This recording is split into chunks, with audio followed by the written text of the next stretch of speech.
Hello, I'm Mike Zagata. Last week I introduced the Ruffed Grouse Society and talked about who we are and what we need to do to create more young forests or brush for wildlife.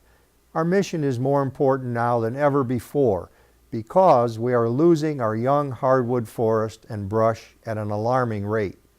What led to this situation? The preservation philosophy that said it's not okay that we have to protect every living tree has caused part of the problem. The belief by some that we're running out of trees is a part of the problem.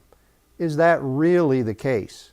In New York, during the late 1940s, about 100,000 family dairy farms were lost due to economic conditions, and thus 10 million acres went fallow.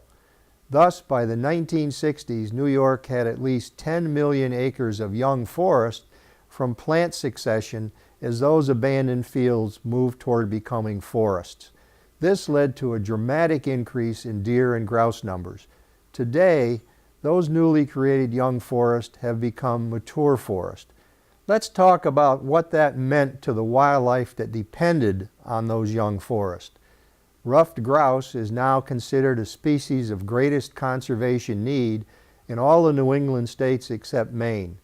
Woodcock have experienced decreasing numbers, the Kirkland's warbler is threatened, and the golden-winged warbler is undergoing rapid decline, as is the eastern towhee. The New England cottontail rabbit was recently listed as threatened in Massachusetts. Unless we begin to actively manage our forest lands, we're headed for a train wreck.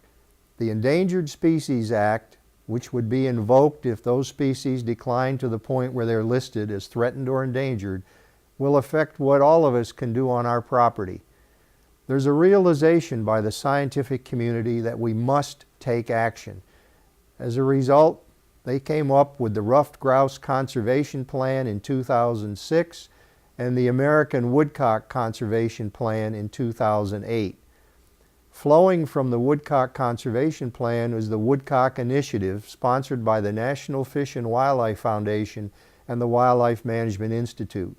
According to these plans, several million acres of forest land need to be actively managed in order to restore the population of those birds to 1970 levels. And 1970 was not the peak year. If you're interested in learning more or joining RGS, please visit our website or give us a call.